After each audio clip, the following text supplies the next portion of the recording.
Kojo Mbeme, du label historique Nouvelle Donne, un label urbain, hip-hop, de rap français, qui s'est ensuite exporté sur l'Afrique. Au-delà de la production, développement d'artistes, j'ai une deuxième casquette qui est aussi promoteur d'un média des cultures, musique urbaine, qui s'appelle DBM TV. J'ai toujours été un passionné des rythmes.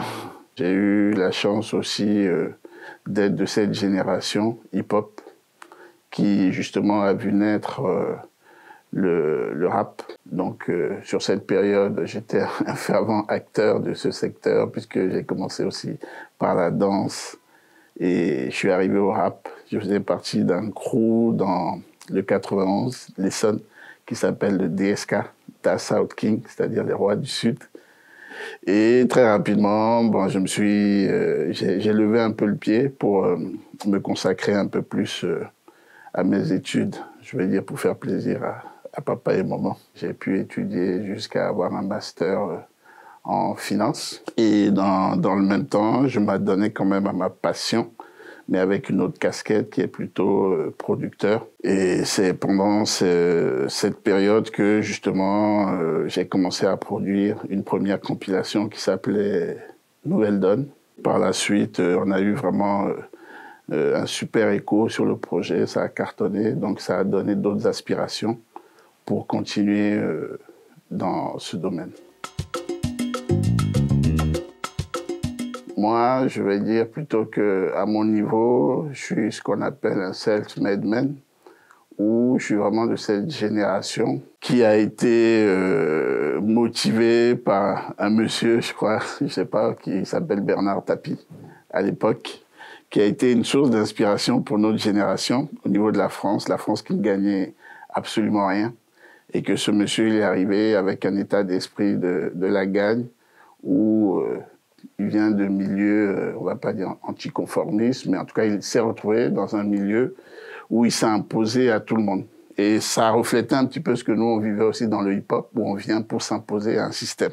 Chaque succès donne une certaine confiance en soi qui te permet derrière de te dire aussi que, tiens, je vais me lancer encore un nouveau défi qui va encore te fortifier.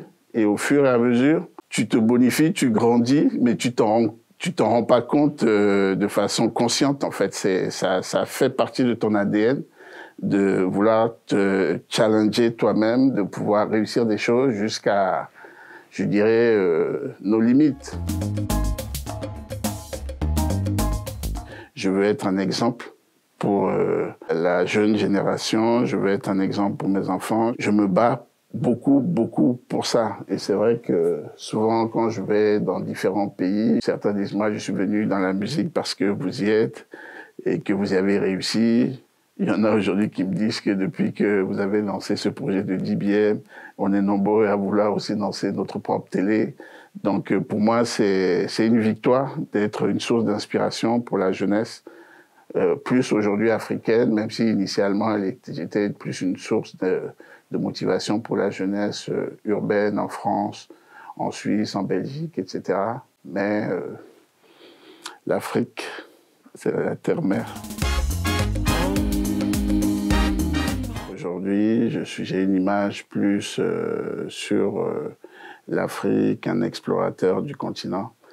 C'est une vocation qui est née depuis plus d'une dizaine d'années lorsqu'on a on tournait avec le groupe Factor X en Afrique. J'ai senti que avec tout ce qu'on a acquis comme expérience en Occident, en France, on avait un rôle à jouer pour développer notre continent, notre culture, notre vision de l'évolution culturelle de notre continent. J'essaie d'apporter cette touche, cette connaissance de la recherche de la qualité, mon expertise pour développer ce marché. C'est vrai que les moyens manque parce qu'on n'a pas forcément pour l'instant des fonds d'investissement ou des gens qui nous accordent leur confiance pour vraiment déployer les idées qu'on a pour construire notre secteur.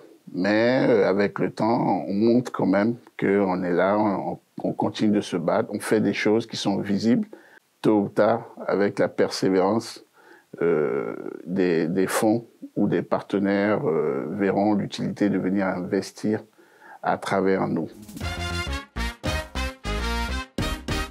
Mon message en direction des téléspectateurs d'Edan, plus particulièrement de la jeunesse africaine, c'est qu'ils croient en ce qu'ils font, qu'ils s'accrochent, qu'ils se battent pour s'imposer à ce marché qui est aujourd'hui mondial.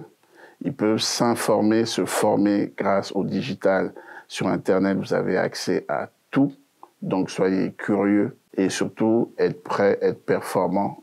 Commencez, inspirez-vous de vos aînés, de vos collègues qui sont dans un mode de réussite. Et surtout, je dirais encore, croyez en vous. C'est la clé de la réussite. Voilà. L'avenir est pour nous et l'Afrique, c'est l'avenir.